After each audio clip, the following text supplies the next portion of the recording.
안녕하세요. 송건 김효경입니다. 간손미미의 삼국야구 48회로 다시 찾아왔습니다. 안녕하세요. 미방 조인식입니다. 오늘도 저희는 선유도에 모여 있습니다. 안녕하십니까. 미축입니다. 코로나가 주춤하는 듯하면서도 계속 기승을 부리네요. 건강 유의하시기 바랍니다. 안녕하세요. 간홍 이대호입니다. 아직 관중 입장이 이루어지지 않아서 야구 팬들 입장에서는 굉장히 아쉬운데요. 응원 가득한 야구장 풍경을 빨리 볼 수 있었으면 좋겠습니다. 이번 48회는 인물탐구 편입니다. 이번의 주인공은 기아 타이거즈 맷 윌리엄스 감독입니다. KBO 리그 사상 미국 출신으로는 제리 로이스터, 트레이 힐만 감독에 이은 세 번째 사령탑인데요. 선수 경력으로 따지자면 세 사람 중에서는 제일 화려합니다. 타점왕과 홈런왕 경력까지 있죠. 한국인 팬들에게도 이미 그 전부터 과거 애리조나 시절 김병현 선수의 동료로 이제 월드시리즈 우승을 함께했기 때문에 잘 알려져 있었습니다. 두 사람이 광주에서 만나기도 했었죠. 사실 올해 기아가 개막 전에는 많은 전문가들이 중하위권 전력으로 부끄럽지만 저희도 저는 꼴찌로 보았습니다. 저도 5위. 자, 어쨌든 윌리엄스 감독 부임 후 가을 야구를 놓고 지금 치열한 중위권 싸움을 벌이고 있는데요. 네, 그리고 최근에는 원정 경기에서 와인을 상대 감독한테 선물하면서 한국 야구를 존중하는 모습으로 호평을 받기도 했습니다. 요즘에는 상대 감독들도 선물 답례품을 주고 있더라고요. 그 뉴스를 봤거든요. 윌리엄스 감독이 사진 이제 선물 받는 사진, 이게 선물 크면 클수록 치아가 많이 보이시더라고요. 인삼주는 거의 인삼주는 진짜 입이 조커처럼 찢어지시더라고요. 그게 한화가 인삼주를 주면 자꾸 오해를 합니다. 삼계탕 먹을 때 인삼 먹는 건데. 네. 빨리 넘어가겠습니다. 하지만 지난 19일 광주 두산전에서 좀 색다른 모습도 있었어요. 자신의 비디오 판독을 받아주지 않은 심판진에게 강하게 몰아붙이는 모습. 영어가 잘 들리더라고요. 깔끔한 영어예요. 벅쇼월터 감독 같은 경우는 말이 잘 안 들리거든요. 그런 힘든 사람들이 있는데 우리도 한국말 들을 때 좀 어르신들 말씀하시면 잘 안 들리는 경우도 있거든요. 근데 윌리엄스 감독은 이제 그 정도 나이도 아니기도 하고, 저도 메이저리그 감독들 보면은 진짜 말이 안 들리는 사람도 있어요. 클린트 허들 감독이라든지 벅쇼월터 감독 이런 사람들도 많았는데, 폴 몰리터 감독은 되게 잘 들렸었고, 윌리엄스 감독도 괜찮은 것 같아요. 네, 김재박 감독도 잘안 들려요. 미국 풋타운 다녀오신 선배한테 물어봤는데도 굉장히 잘 들리고 심플한 영어라고 얘기를 하더라고요. 근데 어쨌든 선수 시절에 이분이 또 한 성과를 하셨는데 아직 살아있더라고요, 보니까. 근데 통역을 할 수가 없지 않나요? 눈 좀 똑바로 봐라 이런 거를 통역하기가. 알아들었을 거예요, 그거는. 네. 그동안 제1교포인 손일수 감독을 제외하면 외국인 감독이 이끄는 팀이 모두 포스트 시즌에 진출했는데요. 기아가 그 징크스를 이어갈지도 흥미롭습니다. 그럼 우선 맷 윌리엄스 감독의 선수 시절을 한번 돌아보겠습니다. 근데 이분이 워낙 스타라 내용 엄청 길더라고요. 네, 1986년 드래프트 1라운드 전체 3순위로 샌프란시스코 유니폼을 입은 윌리엄스 감독은 메이저리그 데뷔 첫 3년간 유격수와 3루수를 오가며 경험을 쌓다가 1990년 자이언츠의 주전 3루수로서 데뷔 첫 올스타에 뽑히면서 2할 7푼 7리 33홈런 122타점으로 내셔널리그 타점왕 실버슬러가 주인공이 됩니다. 이후 91년부터 97년까지 골드글러브 4차례 수상은 물론이고 94년에는 2할 6푼 7리 43홈런 96타점으로 홈런왕이 됩니다. 특히 94년이 파업으로 인한 단축 시즌이었음을 감안하면 대단한 활약이었어요. 그러나 거만한 약쟁이 베리 본즈와의 불화로 트레이드를 요청했고 마침 95년, 96년에는 각각 23홈런, 22홈런으로 홈런 개수가 좀 줄어들었습니다. 결국 윌리엄스는 잭 켄트, 호세 스카이노, 훌리안 타바레스를 상대로 트레이드되면서 클리블랜드 유니폼이 있습니다. 97년 윌리엄스 감독은 클리블랜드에서 2할 6푼 3리 32홈런 86타점으로 화력을 가시했고 플로리다와의 월드시리즈에서는 3할 8푼 5리로 맹활약합니다만 7차전까지 간 접전 끝에 우승에는 실패했습니다. 시즌 후 신생팀 애리조나로 이적한 윌리엄스 감독은 99년 3할 3리 35홈런 142타점으로 커리어 최초의 3할 30홈런 100타점을 기록했고요. 2001년에는 다 아시다시피 김병현과 함께 월드시리즈 우승 멤버로도 이름을 올립니다. 이후에는 아무래도 노쇠화 때문에 하락세를 걸었고요. 결국 2003년에 은퇴를 합니다.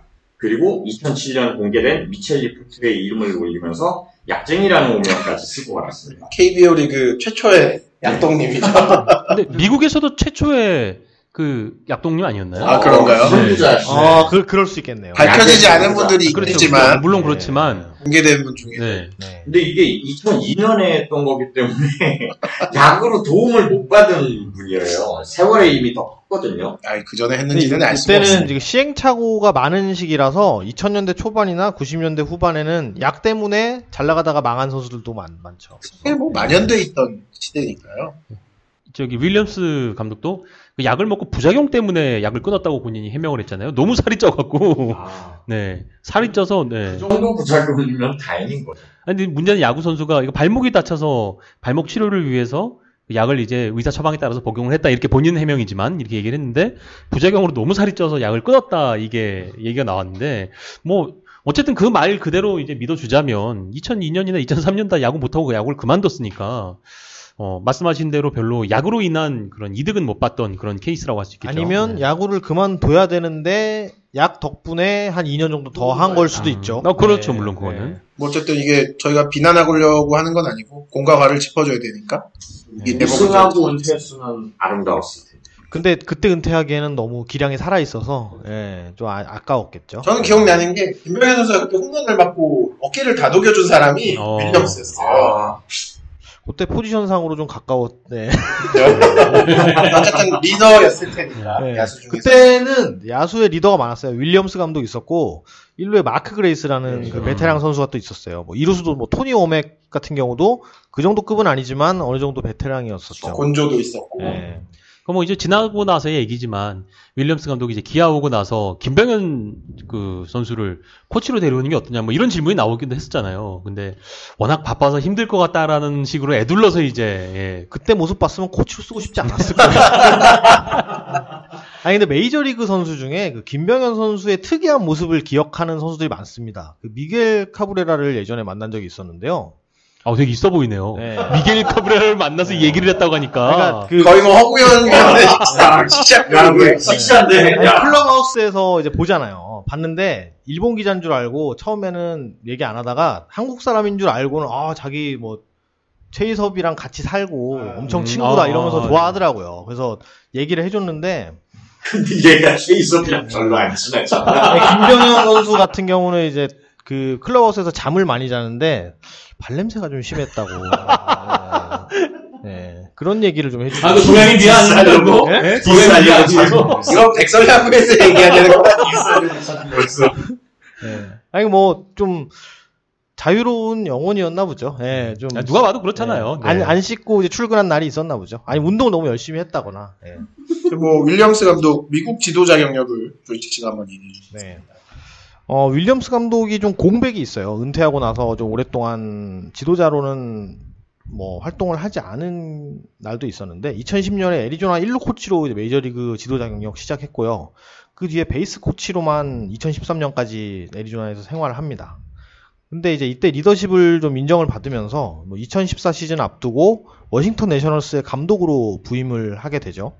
이때 96승 66패로 워싱턴을 동부지구 1위, 내셔널리그 동부지구 1위로 이끌었어요. 그래서 이때 수많은 명장들을 제치고 내셔널리그 감독상을 수상했습니다. 이때 경쟁하던 감독들이 뭐 2014년이니까 우승팀 감독이죠. 브루스 보치 감독도 있었고 뭐 많았는데 다 제쳤어요. 첫 해부터 이제 좋은 그런 리더십을 보여줬죠. 근데 이제 2015년에는 조금 하락해서 83승 79패, 승률 5할을 넘기긴 했는데요. 이때 좀 팀의 내부 분열을 막지 못해서 재계약은 하지 못했습니다.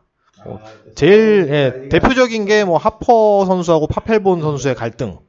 근데 뭐 감독도 어느 한 편을 들어주기는 되게 뭐한 게 하퍼는 너무 스타고 메이저리그 특유의 또 베테랑 우대하는 그런 문화를 생각하면 파펠본도 좀 옹호를 해줘야 되는데 뭐 이러지도 저러지도 아니니까. 네. 그렇죠. 스타 마무리 투수인데 뭐 이때 당시 제 기억으로는 윌리엄스 감독도 그 당시 보도를 봤을 때 이러지도 저러지도 못했던 그런 느낌이에요. 네.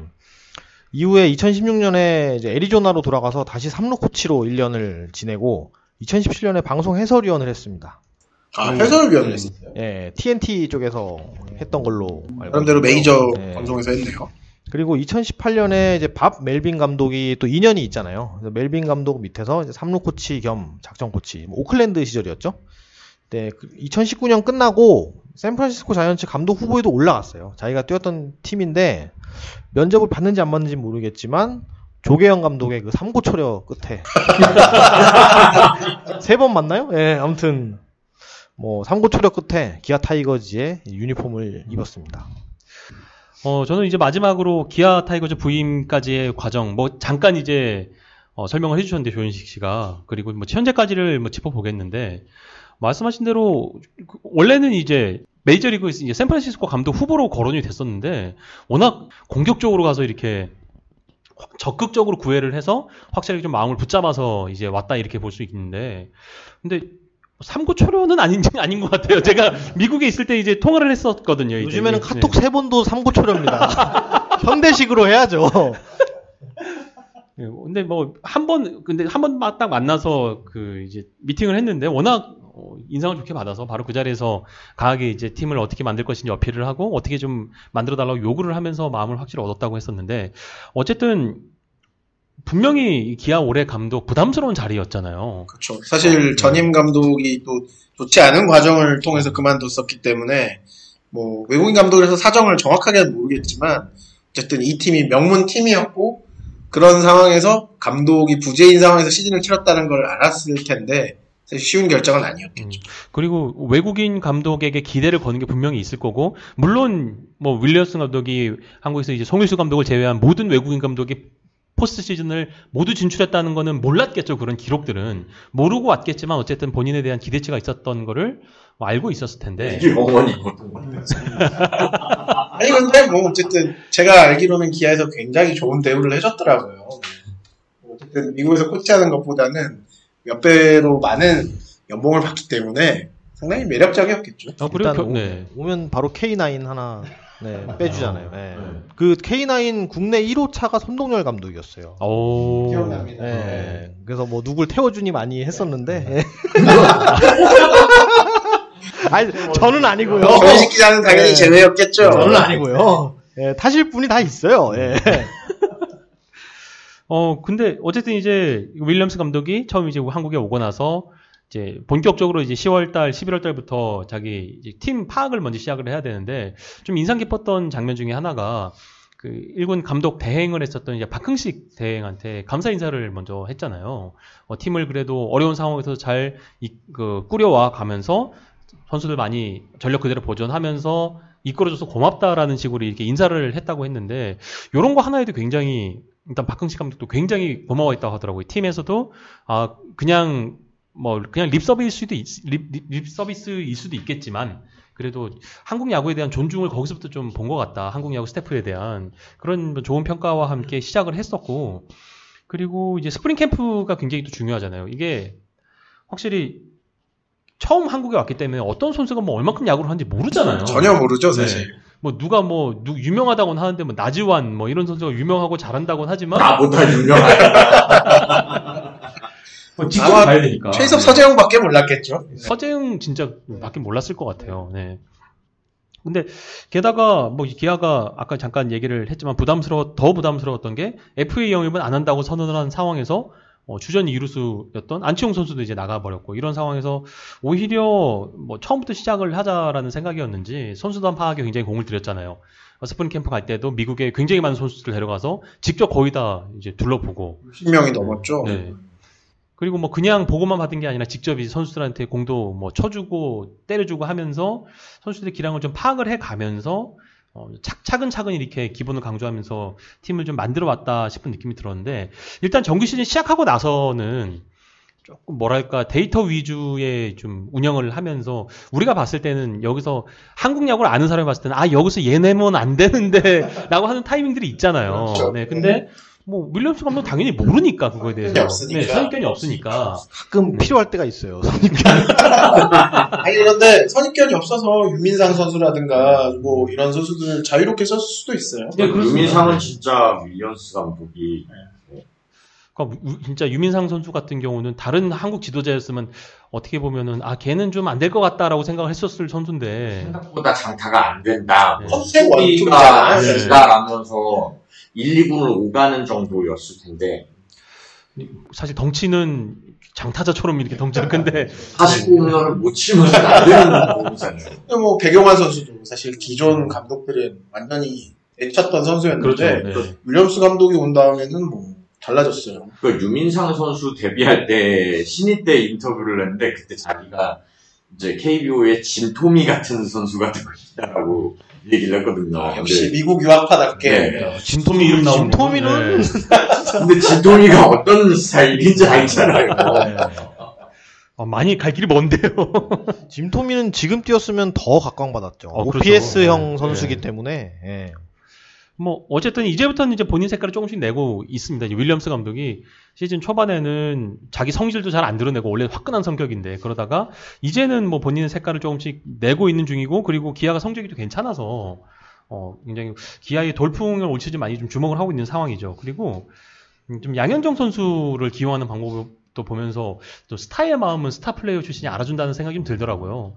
또 다른 한국 지도자였으면은 양현종 선수 한번 2군 갔다 와서 정비하라 이런 식으로 할 수 있었을 건데 끊임없이 믿는다 이런 식으로 얘기를 해주는 게 어쩌면 본인이 이제 선수 생활하면서도 많이 그런 걸 느꼈을 그런 스타 선수의 압박감이라든지 중압감을 알고 있으니까 좀 그런 식으로 풀어주는 게 아닐까 또 하는 생각이 들고 또 윌리엄스 감독이 좀 인상 깊었던 게 그 기자들 앞에서 선수들의 자기 팀원들에 대해서 안 좋은 얘기는 절대 안 하잖아요. 네. 정말 철저하게 안 합니다. 그거에 대해서는. 진짜 좋은 감독이네. 그러니까 아무리 부진해도 나는 믿는다. 대표적인 선수가 문경찬이었죠. 네, 그렇죠. 뭐 결국은 내려보냈지만 약간 로이스터 감독이랑도 비슷한 네, 거 같고. 아무래도 외국인 감독들은 좀 선수다. 그런 스타일인 것 같아요. 좀 약간 일맥상통하는 게 있는 것 같아요. 뭐 힐만 감독도 저도 힐만 감독한테서 뭐 누구 선수에 대해서 이렇게 뭐 나쁜 얘기를 들어본 적이 한 번도 없었거든요. 어떻게 보면 뭐 한국 선수에 대해서 좀 조심스러울 수 있다고 생각을 해요. 외국인 감독인데 여기서 좀 공개적으로 기자들 앞에서 이렇게 선수를 뭐 비판하거나 이러는 게 좀 안 좋게 비칠 수 있으니까 거기서 좀 자제를 하는지 모르겠지만 외국인 선수가 공개적으로 감독을 비판해요. 우리 얘기 많이 했죠. 네. 우리가 좋아하는 한번 네. 모사해 주세요. 외국인을 무사하라고요? 그 말을 들은 분의 다른 모사. 분. 이런 게 2차 가해입니다. 네? 자, 어떻게 보면은 사실 이제 프로야구에서 그동안 10개 구단 중에 가장 보수적인 운영을 하는 팀이 사실 기아 타이거즈였잖아요. 그런데 어떻게 보면 공교롭게도 외국인 감독을 영입했어요. 뭐 조금 얘기가 나오긴 했지만 외인 선입탑의 장단점이 있다면 뭐가 있을까요? 역시 네. 아까 이대호 씨가 말씀하셨다시피 선입견이 없기 때문에 선수들이 있는 그대로 볼 수 있다는 점이라고 해요. 물론 이게 장점일 수도 있고 단점일 수도 있는데 장점이라면 편견 없이 팀에 정말 적재적소로 맞는 선수를 큰 그림으로 봤을 때 기용할 수 있다는 거고 외국인 선수들한테는 든든한 나무가 될 수 있고 단점이라면 이제 국내 지도자들이 아는 아까 조인식 씨도 얘기했지만 선수만의 시그니처 있잖아요. 어느 상황에는 이 선수가 진짜 강하기 때문에 반드시 해결하고 반드시 맞는다는 강점 특화가 있는데 그거에 대해서는 국내 지도자들보다는 좀 어두울 수 있죠. 역시 이런 편견 없이 선수를 볼 수 있는 능력이 외국인 감독을 쓰는 공통적인 이유인 것 같아요. 다른 구단들도 마찬가지고 또 외국인 감독의 또 숨겨진 장점 중에 하나는 베테랑에 대한 대우 이런 게 메이저리그가 한국보다 훨씬 그런 뭐라 그래야 되죠? 꼰대 문화라고 할 수 있는 그런 부분이 더 심하거든요. 베테랑들의 목소리가 크죠. 그렇죠. 네. 연공 서열을 메이저리그가 더더욱 중시하기 때문에 이런 미국 생활을 오래 했던 윌리엄스 감독의 경우는 한국 지도자들보다 베테랑에 대한 대우가 더 확실할 겁니다. 뭐 양현종 선수를 통해서 그 감독이 클리블랜드 때 이제 베리 본즈가 아주 막 히스테리 부리는 그런 노장들에 대해서 뭐 똑같이 공평하게 할 것 같지만 오히려 뭐 제가 안 보긴 했어도 윌리엄스 감독은 베테랑들 대우를 더 잘할 것 같아요. 뭐 최용우 선수라든지 양현종 선수라든지 이런 투타의 기둥이 되는 선수들에 대해서 확실히 대우를 해주고 있지 않을까 생각이 됩니다. 사실 이제 단점이라고 하면은 선수들 잘 모르는 거잖아요. 아무래도 알아가는 시간이 필요한데 지난번에 미축 형님이 한번 말씀해 주셨지만 올해는 코로나 때문에 개막이 늦어졌잖아요. 네. 이게 어떻게 보면 윌리엄스 감독한테는 굉장히 큰 도움이 됐어요. 더 알아갈 수 있는. 네, 자체 연습 경기를 하고 뭐 또 이제 다른 팀과 연습 경기를 하면서 선수들의 성격이라든가 경기력을 파악할 수 있는 시간을 벌었거든요. 사실 단점이 어느 정도 상쇄가 된 게 제가 봤을 때는 올해 기아에게는 좀 큰 이득이 아니었나 싶긴 해요. 뭐 감독 얘기만 하셔서 좀 뭐 잠깐 다른 얘기지만 이제 외국인 수석 코치 얘기도 좀 잠깐 좀 덧붙이고 싶은데 위더마이어 수석 코치를 데려왔잖아요. 뭐 이 위더마이어 수석 코치가 역대 한국 프로야구 최초의 이제 외국인 감독과 외국인 수석 코치 커플이잖아요. 그 예전에 커플이요? 커플이란 말이 좀 이상하긴 한데 조합. 네, 그 조합인데 원래는 이제 그 윌리엄스 감독과 워싱턴에서 2014년 15년 같이 있었던 뭐 친한 사이이기도 하고 그리고 이제 삼성의 외국인 코디네이터를 해서 한국 야구에 대해서 잘 알기도 하고. 한국말도 좀 알아들으시더라고요. 근데 외국인 잘 못 뽑지 않으셨어요? 러프 하나 빼고. 네. 러프는 대박이었으니까. 네, 근데 외국인 코디네이터를 탓하기에는 너무 삼성 구단이 했던 삽질들이 크죠. 네. 근데 어쨌든 앞서 이제 외국인 수석 코치만 따지고 봤을 때는 이제 84년도에 도이창 롯데. 네. 네. 그리고 2012년에 이토 스토무 두산에 이 두 명이 있었는데 외국인 감독과 이렇게 한번 합을 맞춘 건 이번엔 처음인데 이 위더마이어 수석 코치가 좀 팀 내에서 윌리엄스 감독하고 좀 궁합이 좋다는 얘기가 많이 들리더라고요. 불의 궁합에. 네. 그런 쪽으로 네, PC를 이렇게 입히시려고 하시는데, 네. 어쨌든 직접 이제 경기 전에 위더마이어 코치도 펑고 같은 걸 굉장히 많이 원래 이제 수비 전문가였으니까 미국에서도 많이 펑고를 쳐주고 윌리엄스 감독이 뭐 가장 많이 신뢰를 하는 코치라고 할 수 있는데 경기 전에 이제 라인업이라든지 이런 거 짤 때나 경기 운영 같은 것도 가장 많이 상의를 하는 사이이기도 하고 또 경기 끝나면은 둘이 같이 맨날 복귀를 그렇게 한대요. 감독 방으로 불러서 맥주 한 캔 같이 하면서 불러서 맥주 커플 궁합. 예전에 로이스터 감독이랑 아로요 코치 같은 좀. 그렇죠. 네네. 근데 필요하잖아요, 사실 한국에서.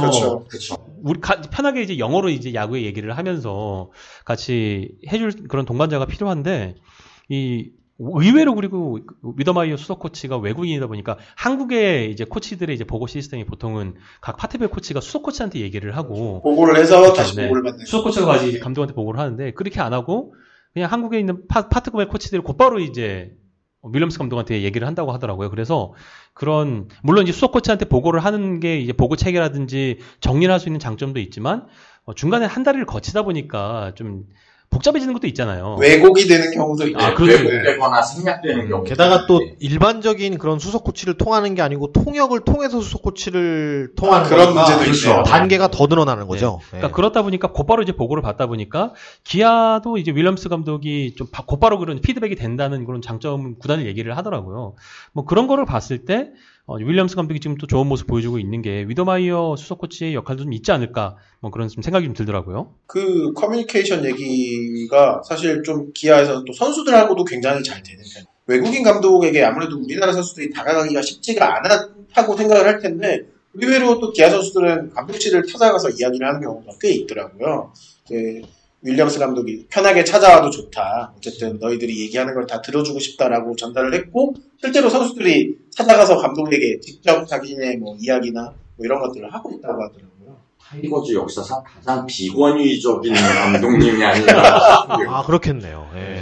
사실 어떤 때보다는 이제 선수들과 코치, 감독의 커뮤니케이션이 굉장히 잘 되고 있다는 것은 외국인 감독인데도 좀 어떻게 보면 아이러니한 그런 상황이라고 볼 수 있죠. 또 외국인 감독이라서 할 수 있는 거기도 하고요. 사실 우리나라 이제 한국 지도자들은 선수 입장에서 봤을 때는 감독이기도 하지만 엄청난 야구 대선배잖아요. 그래서 아무리 뭐 편하게 얘기해도 편하게 안 되는 게 인지상정인데 윌리엄스는 뭐 외국인이다 보니까 좀 더 편하게 자기 속내를 좀 드러낼 수 있지 않을까 하는 생각이 들어요. 근데 최근에 이제 윌리엄스 감독 선수 기용을 보면은 사실 뭐 전술적이면은 국내 지도자들이랑 뭐 크게 다르다는 느낌이 안 들어요. 뭐 이게 미국과 한국의 야구 문화 차이가 줄었기 때문일까요? 아니면 뭐 윌리엄스 감독의 개인적인 야구관일까요?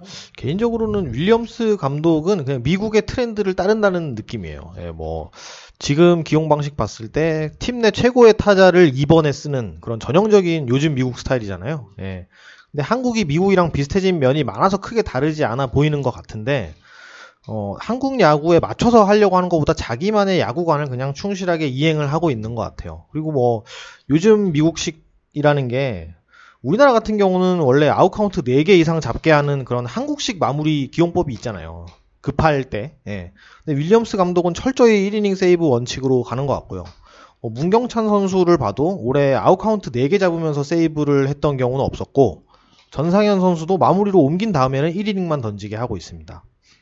저도 조인식 씨랑 되게 의견이 비슷한 게 우리 야구 자체가 미국식 야구가 지금 많이 된 것 같아요. 유행이 그러니까 10년 전만 하더라도 뭐 굳이 이렇게 좀 나눈다는 건 좀 그렇지만 이제 일본식 야구를 하는 팀들도 있었잖아요, 각자. 그리고 팀마다 각 선수들 구성이라든지 이런 것들이 개성이 좀 뚜렷했기 때문에 뭐 발야구를 하는 팀들도 있었고 수비야구를 하는 팀들도 있었고 불펜 야구를 하는 팀들도 있었지만 지금은 어떻게 보면 다 좀 약간 획일화되어 있다고 좀 생각을 하거든요. 팀들의 팀 컬러가 다 비슷하고 그게 좀 차이가 있으면 선수단의 선수들 능력 때문에 좀 차이가 난다 뿐이지 대체적인 컬러는 좀 두드러진 감독이 지금 없는 것 같은데 그런 면에서 봤을 때 윌리엄스 감독의 야구가 뭐 무색무취하다 이렇다기보다는 우리 야구가 참 많이 미국과 닮아있다. 저는 이렇게 얘기를 하고 싶습니다. 네, 제가 보기에도 저도 비슷한 의견이고 지금 같은 경우는 이제 좀 뎁스 때문에 지금 제가 보기에는 윌리엄스 감독이 위기에 놓였다고 보거든요. 1차 위기는 이제 중견수가 최원준일 때.